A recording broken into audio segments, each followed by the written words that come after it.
நீங்க பார்த்துட்டு இருக்கிற இந்த மிருகத்தோட பேரு சுபகாபரா. இந்த மிருகம் அமெரிக்கா முழுக்க பேசப்படக்கூடிய ரொம்ப விசித்திரமான, பிரபலமான, அதே சமயம் ரொம்பவே மர்மமான ஒரு உயிரினம். அதுலயும் குறிப்பா லத்தீன் அமெரிக்கா, அதாவது அமெரிக்காவில் இருக்கக்கூடிய நாடுகள்ல ஸ்பானிஷ் அப்புறம் போர்ச்சுகீஸ் மொழிகளை முதன்மை மொழியா கொண்ட பகுதிகளை தான் லத்தீன் அமெரிக்கா அப்படின்னு சொல்லுவாங்க. அந்த லத்தீன் அமெரிக்காவிலையும் அப்புறம் சதர்ன் யுனைடெட் ஸ்டேட்ஸ், அதாவது தெற்கு அமெரிக்காவிலையும் தான் இந்த சுபகாபராங்கிற மிருகம் அதிக அளவுல பார்க்கப்பட்டதா சொல்லி இந்த சுபகாபராங்கிற மிருகத்தை பத்தின புராண கதைகள் உலகம் முழுக்க பரப்பப்பட்டிருக்கு. இன்னைக்கு இந்த விசித்திரமான மர்மமான புராண உயிரினத்தை பத்தி தான் ரொம்ப டீட்டெயிலா நான் உங்ககிட்ட சொல்ல போறேன், கேளுங்க. முதல்ல இந்த மிருகத்தோட பெயருக்கான காரணத்தை நான் உங்ககிட்ட சொல்லிடுறேன். ஸ்பானிஷ் வார்த்தைகளான சுபர் அப்புறம் கப்ரா, அதாவது சுபர் அப்படின்னா சக், உறிஞ்சி அப்படின்னு அர்த்தம். கப்ரா அப்படின்னா கோட், ஆடு அப்படின்னு அர்த்தம். அப்படி ஸ்பானிஷ் வார்த்தைகளான சுபர் அப்புறம் கப்ரா, இந்த ரெண்டு வார்த்தைகளையும் சேர்த்துதான் இந்த மர்மமான புராண உயிரினத்திற்கு சுபகாபரா அப்படிங்கிற பெயர் வைக்கப்பட்டுச்சு. இந்த சுபகாபராங்கிற மிருகத்தை ஆங்கிலத்துல கோட் சக்கர் அப்படின்னு சொல்லுவாங்க. இந்த பெயர்களுக்கு ஏத்த மாதிரி இந்த சுபகாபராங்கிற வினோத மிருகம் கால்நடைகளை, அதுலயும் குறிப்பா ஆடுகளை வேட்டையாடி அதுங்களோட கழுத்தை கடிச்சு ரத்தத்தை உறிஞ்சு சாகடிக்கும் அப்படின்னு சொல்லப்படுது. இந்த மிருகம் முதல்ல பார்க்கப்பட்டது 1990கள், அதாவது சரியா சொல்லணும் அப்படின்னா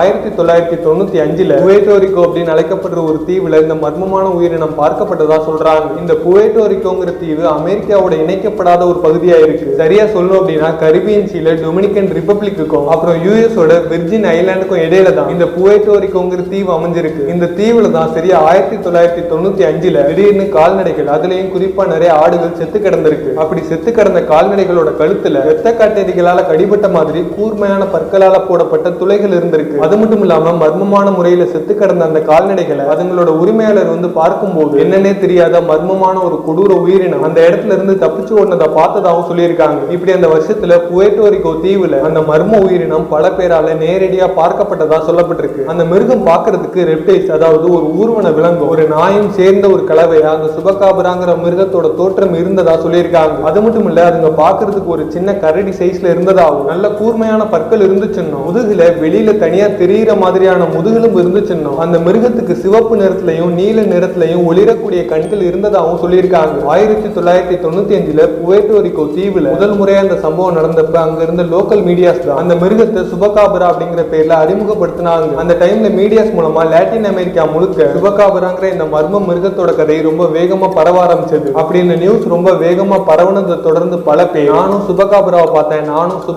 பார்த்தேன்னு சொல்ல ஆரம்பிச்சாங்க. சவுத் அமெரிக்கால இருக்கிற நாடுகள்ல ஒன்னான பிரேசில்லையும் இந்த சுபகாபராங்கிற மிருகம் தென்பட்டதா சொல்லப்பட்டுச்சு. பிரேசிலியன் கலாச்சாரத்துல இந்த சுபகாபரா மிருகத்தை சுபகாபராஸ் அப்படின்னு சொல்றாங்க. இந்த மிருகம் ரொம்ப வேகமா மறையணும் அப்படின்னு ஹிப்னோடைஸ் பண்ணி இதுங்களோட இரையை மயக்கி இதுங்க வேட்டையாடுதுங்க அப்படின்னு இந்த சுபகாபராங்கிற மிருகத்தை பத்தி பிரேசிலியன் கலாச்சாரத்துல சொல்லப்படுது. பிரேசில்லையும் ஒருத்தர் இல்ல, ரெண்டு பேர் இல்ல, பல பேர் இந்த மிருகத்தை நேரடியா பார்த்ததா சொல்லியிருக்காங்க. அதே மாதிரி யுனைடெட் ஸ்டேட்ஸ்ல இருக்கக்கூடிய பல பகுதிகளிலையும் இந்த சுபகாபராங்கிற விலங்க பார்த்ததா பல பேரால சொல்லப்பட்டிருக்கு. அதுலயும் பல கேசஸ்ல அந்த சுபகாபராங்கிற விலங்க புடிச்சிட்டதாகவும் அந்த விலங்க புடிச்சு கொண்டுட்டதாகவும் ஆபீசர்ஸ்க்கு தகவல் போயிருக்கு. ஆனா இந்த விஷயத்தை பத்தி கேள்விப்பட்டு ஆபீசர்ஸ் நேரடியா போய் பார்க்கும்போது வந்த செய்தி உண்மை இல்ல, அது வெறும் ஒரு புரளிதான்னு தெரிய வந்திருக்கு. 1995ல ஒரு தீவுல இருந்த மீடியாஸ் மூலமா அமெரிக்காவுக்கு அறிமுகப்படுத்தப்பட்ட இந்த சுபகாபராங்கிற விலங்கு அறிமுகப்படுத்தப்பட்ட முதல் 5 வருஷத்துல Puerto Rico, Mexico, Chile, Nicaragua, Argentina அப்புறம் புளோரிடா உட்பட பெரும்பான்மையா ஸ்பானிஷ் மொழியை முதன்மை மொழியா கொண்ட பல பகுதிகளில் இந்த சுபகாபரா பல பேரால பார்க்கப்பட்டதா பல முறை புகார் அளிக்கப்பட்டுச்சு. ஆனா 2000வது வருஷத்துக்கு அப்புறமா சுபகாபராங்கிற இந்த பெயர் கொஞ்சம் கொஞ்சமா மறைய ஆரம்பிச்சது. மறைஞ்ச அந்த பேருக்கு பதிலா இன்னொரு ஒரு புது பேர் உருவாச்சு. அந்த பேரு ஹிஸ்பானிக் வேம்பயர். அதாவது டெக்சாஸ் மாகாணத்திலையும் தென்மேற்கு அமெரிக்காவிலையும் இருக்கிற பல பகுதிகளில் உடம்புல சுத்தமா முடி இல்லாம கூர்மையான பற்களோட நாய் மாதிரியான உருவம் கொண்ட ஒரு கொடூர மிருகம் உலாத்துறதாகவும் அந்த மிருகம் கால்நடைகளை வேட்டையாடி ரத்தத்தை உறிஞ்சு சாகடிக்கிறதாகவும் பேசப்பட்டுச்சு. அந்த விலங்கை ஹிஸ்பானிக் வேம்பயர் அப்படின்னு கூப்பிட ஆரம்பிச்சாங்க. இப்படிப்பட்ட கதைகள் சமூகத்துல பரவிட்டு இருந்த நேரத்துல இந்த கதைகளுக்கு இன்னும் வலு சேர்க்கிற மாதிரி சில வீடியோக்களும் சில புகைப்படங்களும் வெளியிடப்பட்டுச்சு. அதுல சுத்தமா உடம்புல முடி இல்லாம பூனை மாதிரி தோற்றம் கொண்ட ஒரு உயிரினம் கால்நடைகளை தாக்கி அது மேல ஏறி அதை கடிக்கிற மாதிரியான காட்சிகள் பதிவாயிருந்தது. இந்த காட்சிகளை பார்த்த பல பேர் இதுதான் சுபகாபரா அப்படின்னு, சுபகாபராங்கிறது பூனை மாதிரி தோற்றம் கொண்ட ஒரு உயிரினம் அப்படின்னு பேச ஆரம்பிச்சாங்க. இப்படி ஒரு மர்மமான உயிரினத்தை பத்தி பல விதமா கதைகள் பரப்பப்பட்ட அந்த நேரத்துல உண்மையாவே இந்த விலங்கு என்னவா இருக்கும் அப்படின்னு சொல்லி பொதுமக்கள் கிட்ட கேட்கும் போது அவங்களோட பார்வையில் அவங்க என்ன சொல்லியிருக்காங்க அப்படின்னா, அமெரிக்க அரசாங்கம் ரொம்ப சீக்ரெட்டா நிறைய ஆராய்ச்சிகள் பண்றாங்க. அப்படி ரொம்ப ரகசியமா நடந்த ஒரு மரபியல் ஆராய்ச்சி மூலமா உருவாக்கப்பட்ட ஒரு விலங்கா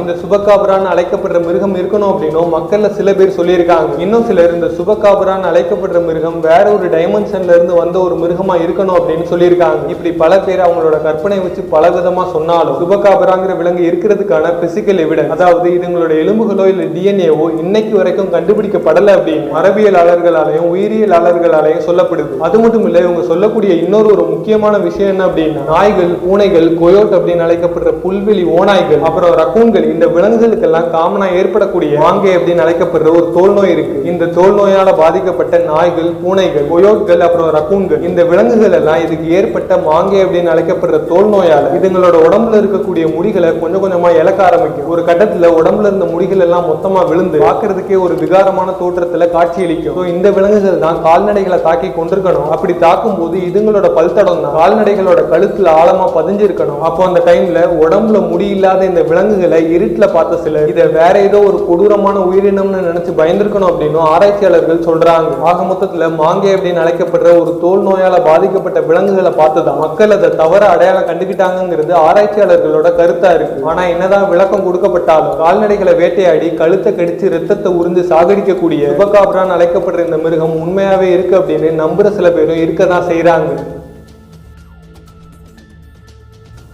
உங்களுக்கு இந்த வீடியோ பிடிச்சிருந்ததா இல்லையாங்கிறதையும், நீங்க இந்த மிருகத்தை பத்தி என்ன நினைக்கிறீங்கிறதையும் கமெண்ட்ல சொல்லுங்க.